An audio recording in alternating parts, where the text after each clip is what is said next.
I must admit, this is not going as smoothly as I'd hoped. I suppose I should have listened a little more carefully when people were mentioning how vast this place is. Fasaf better have been paying attention. I can't be expected to do everything after all. I've managed to get us in. I've managed to get us away past the flames.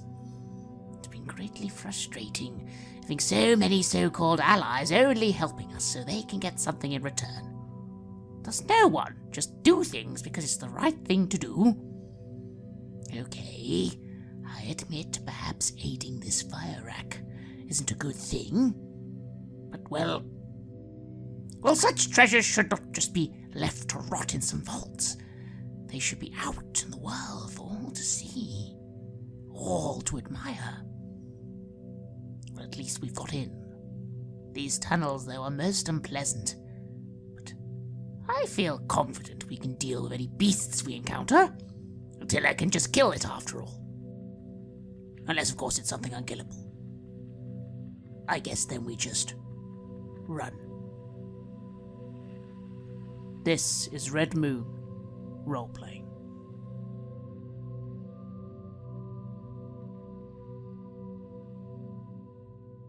It's perhaps just as well that you had faith in your, well, almost god, Titan. Because the drop isn't nearly as deep as it could have potentially been. It's about 15 feet down, and thankfully, 5 feet down, you connect with liquid. So there's a 6 splash as you jump, and those of you climbing down find your feet dangling in liquid. To your immense satisfaction, those of you who jumped in find that spell that Usborne cast is still in effect. So when you go under, you can breathe. And when you emerge, you can breathe. But you are wet this time. You can hear the mewling, chattering and champing of the tunnel up above, but it doesn't appear to be entering this chamber. I feel a chill going down my back as we start making our way down on this side. That was really, that was awful. That was worse than anything I've ever seen, I think. And I feel a bit shook up and exalted at the same time as I come down to the rest of you. Fasaf, are you alive? Where are you, you fool? I'm here. Okay. That was more than I had expected. I'm cursing myself for thinking that this would be easy. That was my first instinct as we were entering. But no, this is anything but, and we've just entered this place. Mormo, I fall into prayer. And I find myself ignoring Kadar as he's trying to speak to me. I start looking around this chamber. What do we see except the liquid and the walls? The chamber is oddly shaped. Again, as your eyes adjust to this darkness and the colour of the water is a briny, yellowy green, and there's an acrid smell from it. The chamber itself is shaped like a star, with points in every corner. There is, perhaps, a mercy from up above, a doorway, clearly made by a humanoid for someone of humanoid size, at the top of steps that lead out of this rather rancid bathing chamber. You're not entirely certain whether this water is for bathing, however, as looking up above and taking in the rest of the room, you can see various drainage outlets. Right, let's get out of the water, head to the door, and then once we're on the other side, we can reassess and have maybe a quick rest, because I need it. I'm very out of breath. Well, that looks more made by someone than anything else. So yeah, I think that could be the right way. Let's go. Predictably, the door is locked. Right, okay, Fasaf, you're up. And I bring out the tools that I have, my thieves' tools, and I... Is there a lock mechanism here, or is it some kind of larger mechanical lock that we're dealing with here? There is a lock mechanism. It seems quite arcane to you. Not in the sense that it's magical, in the sense that it's old and mysterious. Quite the challenge, even for someone such as you.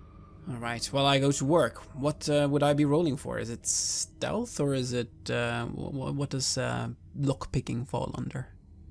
I believe it would fall under sleight of hand, and we'll go for dexterity in that case. Right, so I have a +7 there, so I shall roll for that. You should do alright. I get 25. 25. There's a series of clicks and a crunch as the door becomes unlocked. A very impressive display there from Asaf. And I'm just jumping jubilantly. Mormo, you listened! Come! I think to myself that yes, that's probably not a door that's being used that much. And I suppose I get off Klazek at this point. Is he wide enough? I mean, can he fit through here? He can. Yeah, he can make himself very flexible. Yes, indeed. He's as much a contortionist as I am. But I'm getting off anyways, and I start moving in. Probably leading the way at this point. Unless, of course, you, the Shath, as you open the door, start moving in first. Seeing that you are sort of moving forward as well, I point towards the open door. Of course, it is much better to have a skilled fighter going first rather than myself. I am not that eager to die here. The way forward is down a, again, thankfully humanoid-made tunnel. This one is more of a corridor.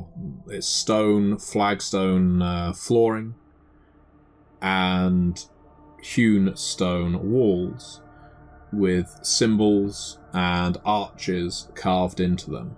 Almost like a cathedral.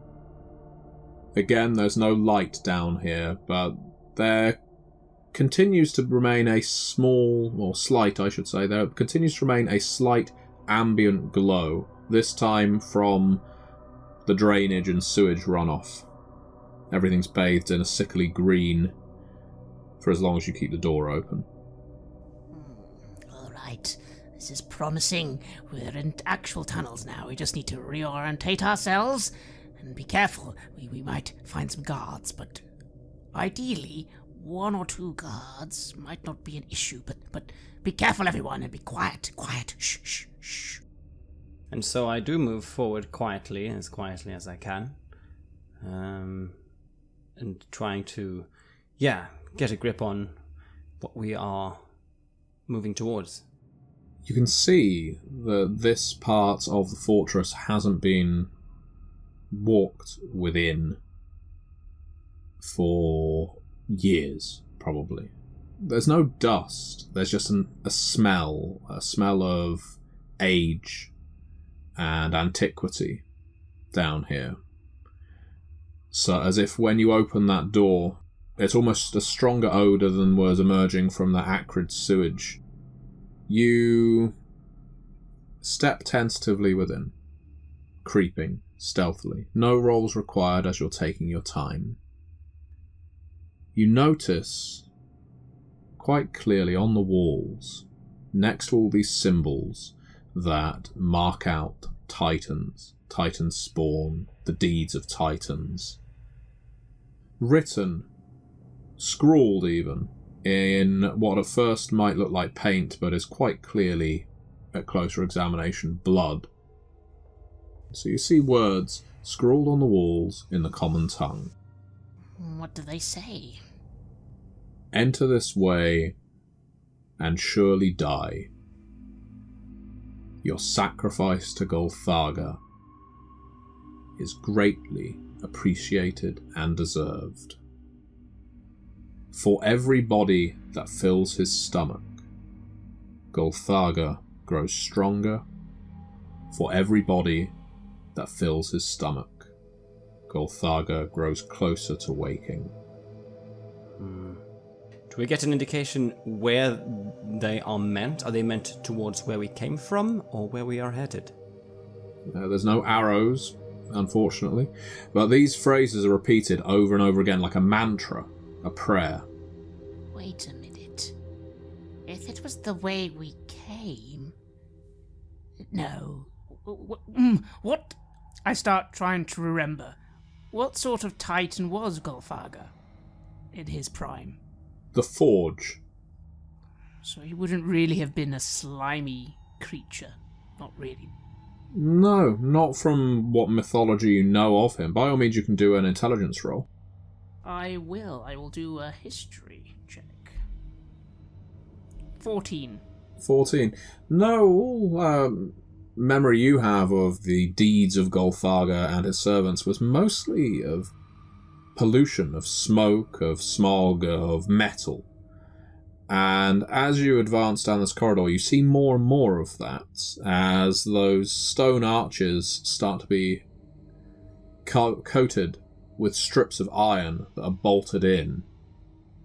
And if you spend even a little while examining them, you can't see any tool marks.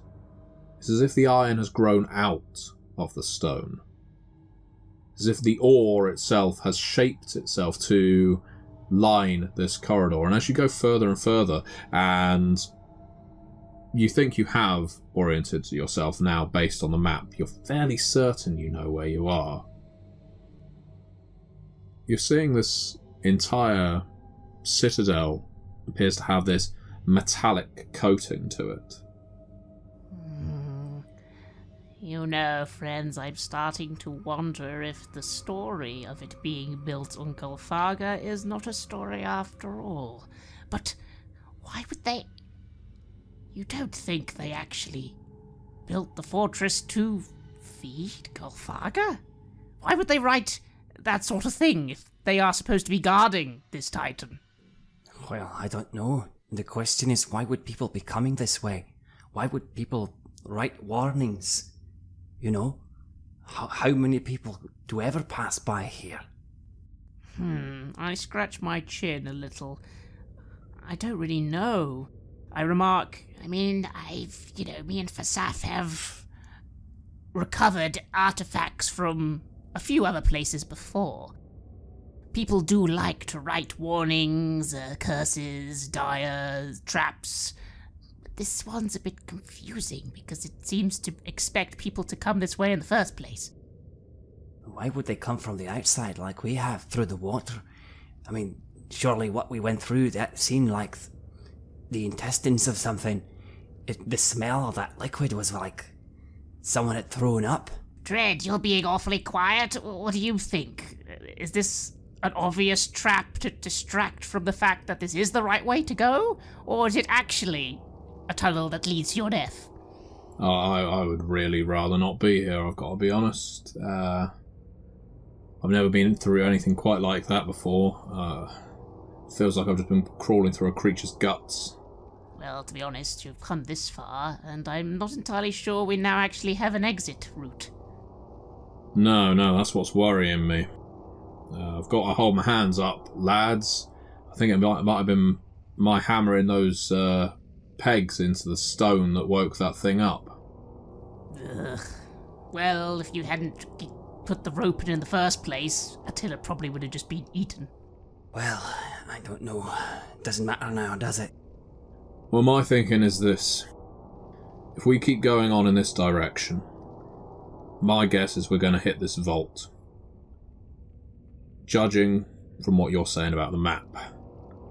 Now, let's assume they've got some kind of guardian down there, because anyone with half a brain would put a guardian in the vault. Let's say we take that guardian out, and none of us die in the doing. We claim the treasure we're here for, and like you say, then the problem is exit strategy.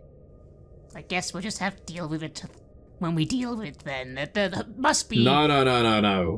You know what they always told me? Huh? Is always have an exit strategy. Don't try leaving by the seat of your pants. because that'll never work out. And what they also always told me was never try exiting the Citadel of Vilhaim without a plan. Well, they told you a lot of good things, didn't they? Very specific. How about, if you... Probably this thing calmed down after a while, after it didn't get us. I'll say, if nothing else presents itself, we'll have to go back this way anyways. Oh, God.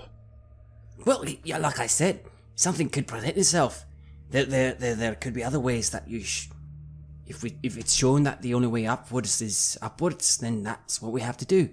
Gods and Titans both. No, you're probably right. I mean, if... We'll have to come back this way, you're right. If that tunnel was still chewing and champing, then we're going to have to try and make our way out through the fortress itself. And throw caution to the wind. Don't know how we're going to manage it, but might be all we can do. We can't stay down here for the rest of our lives. As we go through the treasures then, let's keep our eyes open for anything that can, I don't know, cause mass destruction. You know, something that spouts fire or the like. Maybe that will just get these chomping heads scared off. Or, you know, a very handy portal spell. That would be nice to find. Let's not hope for too much now. I feel a little... I don't want to say too much in one spot, considering what just happened. I feel restless, and I keep moving forward. I frown a little because I would like a short rest myself, but if no one else is going to... Don't forget, we've got under an hour before this spell runs out. Yes, that's true. All right, then. Let's keep going. Keep going. Yes. The iron that's coating the walls is taking increasingly more vicious shapes. Occasionally, you're passing staircases that head upward towards doorways, but judging from your recollection of the map, that would probably lead you, at least at some point, further up into the Citadel proper. There's likely a reason there are no guards patrolling this area, and it's either because it's out of bounds or there's something far worse than guards down here. You keep heading in the direction of where you believe the vault to be. And those shapes in the walls that are becoming increasingly vicious start to take the shapes of, well, for want of a better term, devils constructed from iron. Constructs formed out of the walls like suits of armour, each holding 2 iron scythes in their hands, each seeming ready to pounce.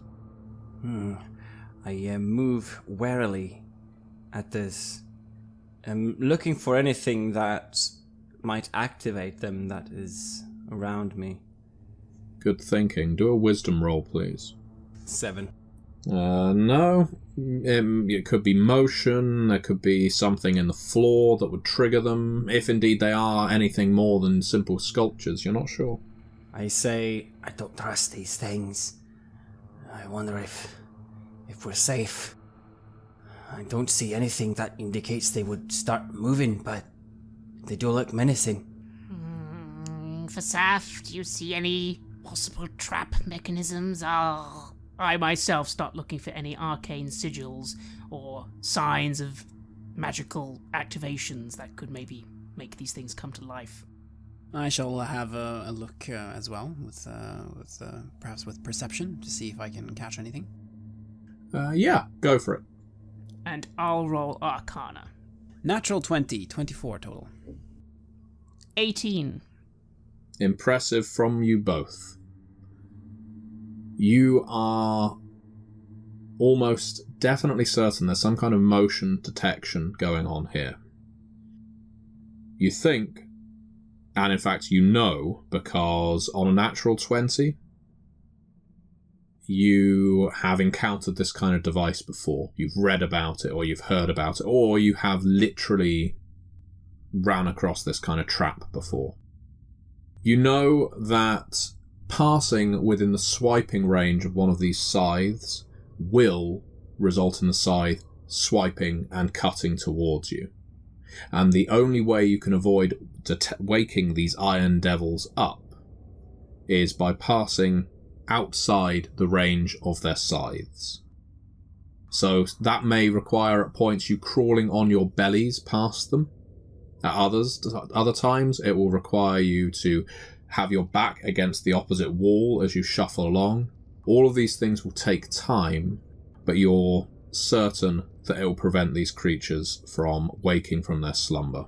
Realizing that, I tell that to my compatriots. There's a way through here, but we have to move just right, avoiding the swipes of these scythes that they're carrying. I'll take the lead. I'll show you. Yes, you go first, Vasath. Very good. Yes, you see, you've encountered this sort of trap before? Yes, and I sort of point with one finger to my head. Yes, and I know that Mormo is going to protect me. And I begin moving forward. I don't feel very convinced. Maybe he's making this up on the spot, but we don't have much time either. But since I know these fellas had worked together before, I'll follow what they do, and I try to lead Klazek as well, as carefully as I can, to make sure that he stays out of them as well. Your lizard mount, you're fairly certain, is going to have to remain at the other end of this corridor. He's not going to be able to travel with that much domesticated subtlety as to not trigger these things. Oh, I don't like that. He doesn't like it much either, but... I turn to him and I say, if you see anything, then make noise. If anything threatens you, make noise, or just... yeah, let me know. He chirps with his tongue, lowers his head in obedience, and waits for you to return. And then after the rest of the party, I take the... how do you say? I go last. The corridor finally comes to an end and you reach a vast chamber with no door, but it looks like a great workshop. Anvils, hammers, but none that you would consider workable. It's almost like a museum or art installation to an extent. These anvils are too large, these hammers are too big for anything you've ever met to wield, other than perhaps a giant of some kind. But even then, everything here is wrought of iron. It's not a functional workshop that you can tell. There's a great heat coming from the corridor at the other end of this chamber. Heat.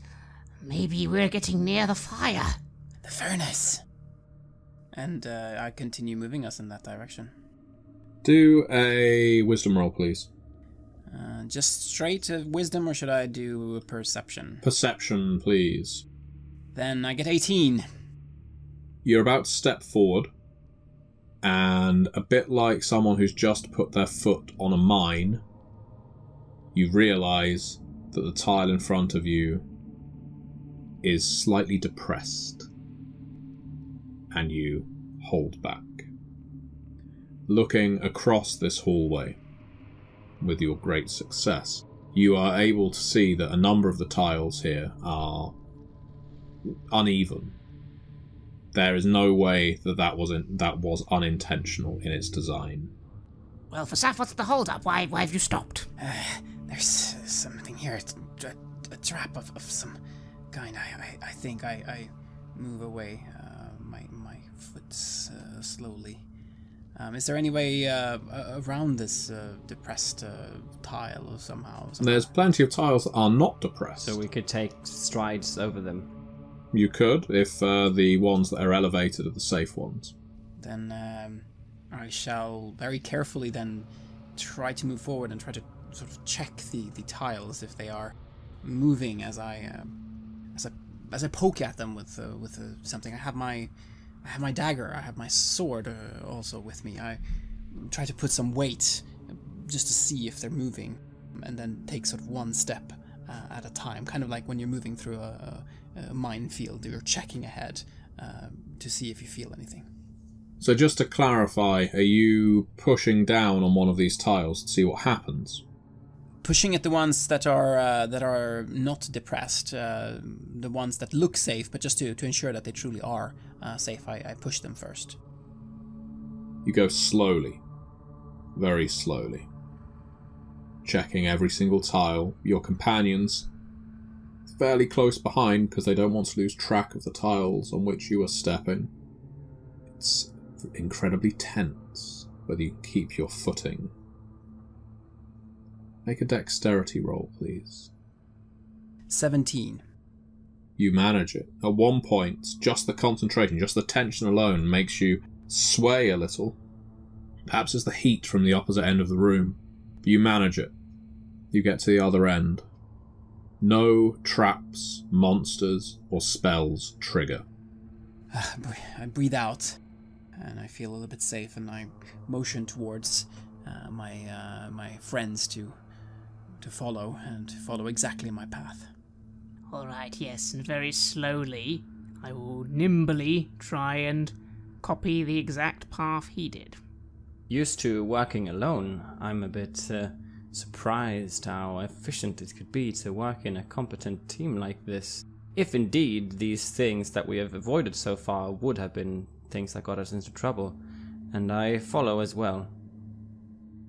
Dread close behind. At the opposite end of this chamber, there is a great furnace. Unlike the room around it, which is almost entirely made of iron, the furnace is of brass, or seems to be. It isn't lit, but the heat from it is definitely there. It seems to be emitting an intense, skin-blasting temperature, but you can't see any flames. Is this the way forward? I look around. Do we have to basically walk past this furnace or walk into the furnace? There are no other doors in this chamber. It is an empty furnace. It's a furnace you could comfortably crawl into if the heat inside it wasn't so unbearably intense. So it doesn't look hot, but it just feels very hot. Yes, it would be the equivalent of entering the atmosphere of Venus. Wow. And this is the only way forward, correct? This is the furnace that was referred to before. It must be. Sure. It must. Doesn't make any sense, though. Where's the...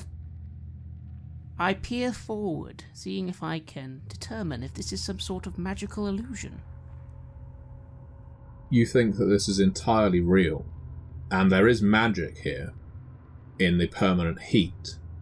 This is a furnace that can be used, for all intents and purposes, as if the flame was there, but not requiring the ingredients that a furnace typically would. The heat is just permanent. Much like that bubble that you passed through before, which may well have been some portal to another plane, this could be the same kind of thing. This could be a portal straight to some elemental plane of fire. It doesn't need the fire there to emit the heat. This might be the wall of flame, although I suppose it turns out it's not actually a wall of flame, it's just the heat itself. I'm moving behind. Where is Dread has also made his way across, yes? He has indeed. Yes. So I'm sort of moving casually around, making it look as if I'm sort of looking around the walls, trying to see if I can find something out. But what I'm actually trying to do is I'm maneuvering to get behind Dread. I kind of give Dread a look, and look forwards, and I say very conversationally, "So, Dread, I don't suppose you can summon things, can you? Like, I don't know, little goblins or humanoid creatures?"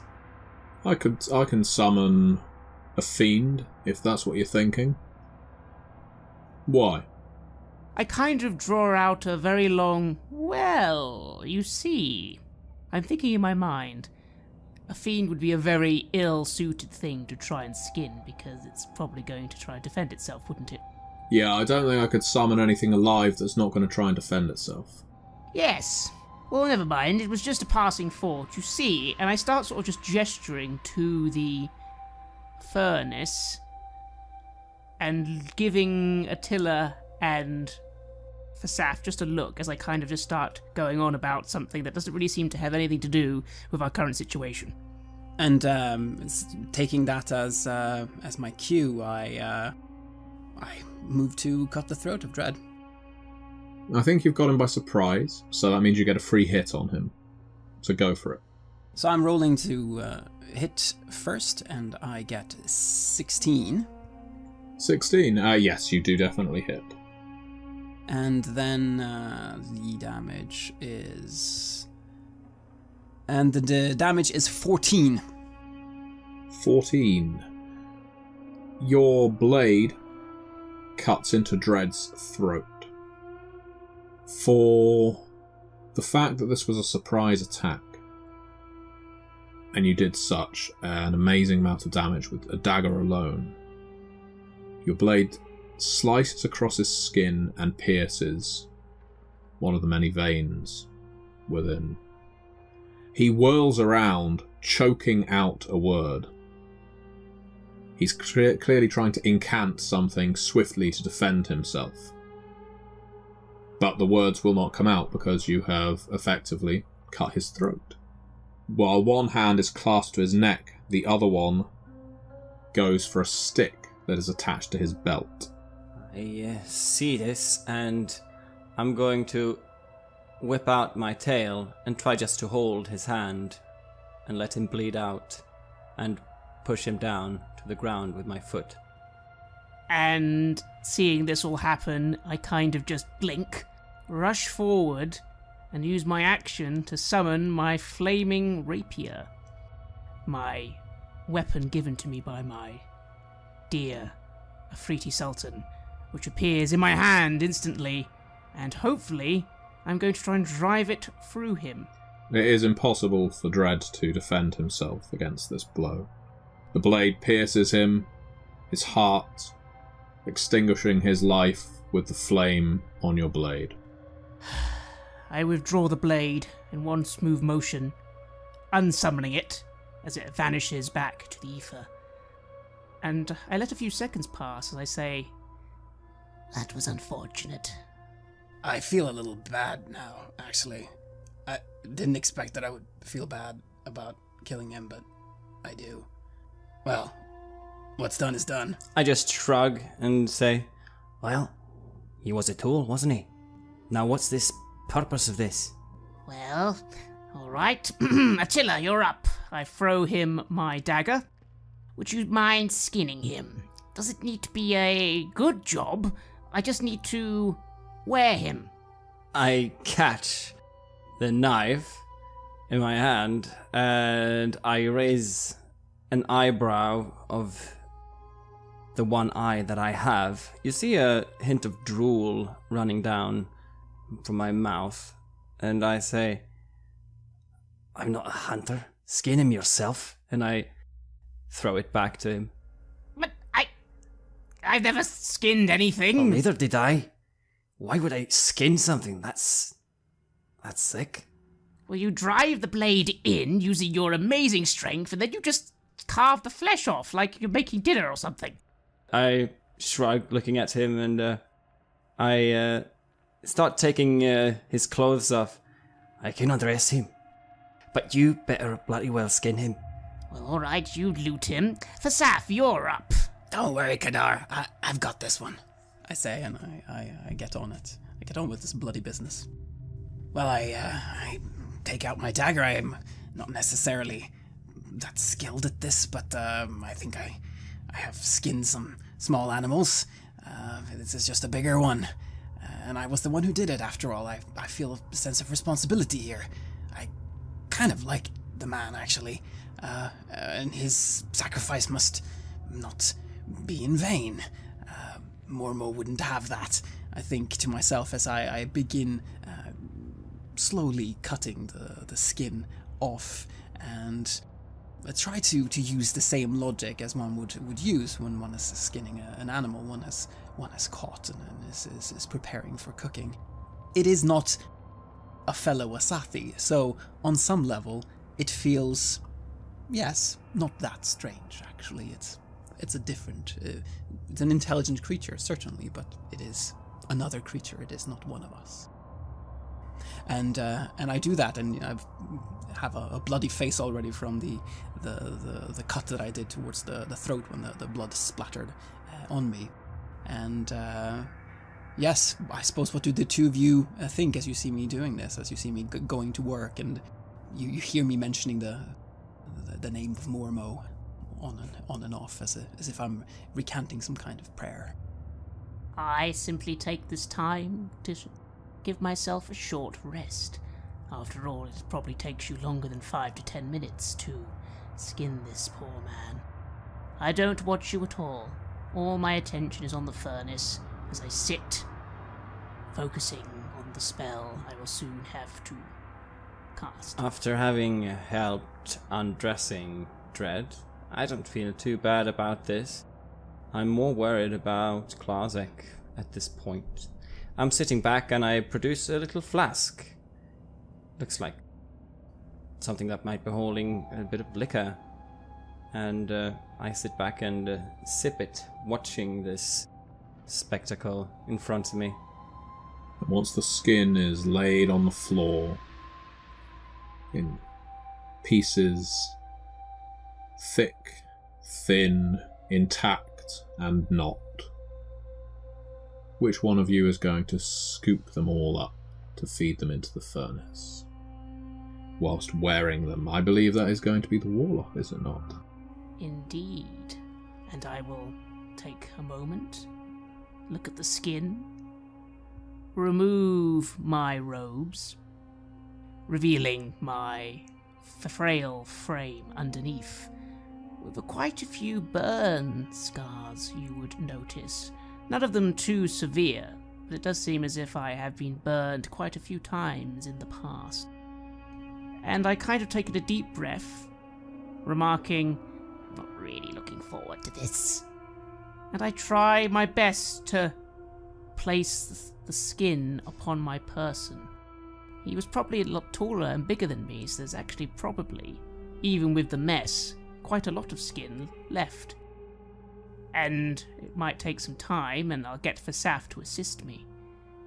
But I almost am able to heap it all over my arms, my legs, wrap a bit around my chest, and finally blob a load on my head.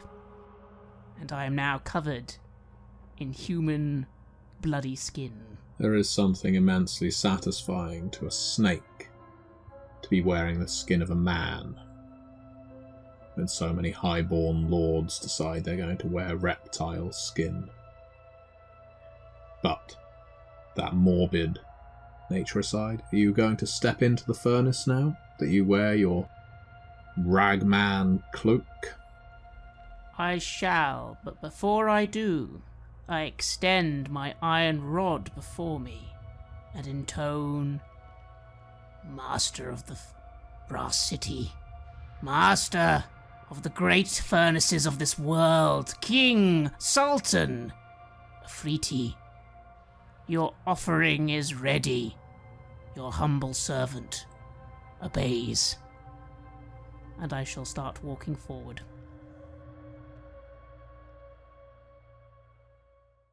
You have listened to an episode of Red Moon Role-Playing, where we play the adventure The Great Vilhaim Heist for Scarred Lands for Dungeons & Dragons 5th edition.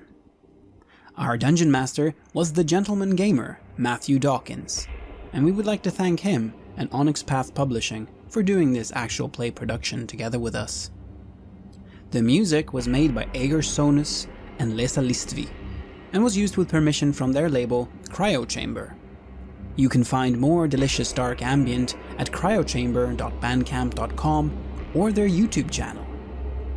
If you want to support Red Moon Roleplaying, do check out our Patreon. The show would not be possible without all the generous support we are getting there. You give us so much energy, help us cover our costs, and open up time to record and edit. Thank you from the bottom of our hearts. And remember, praise Mormo.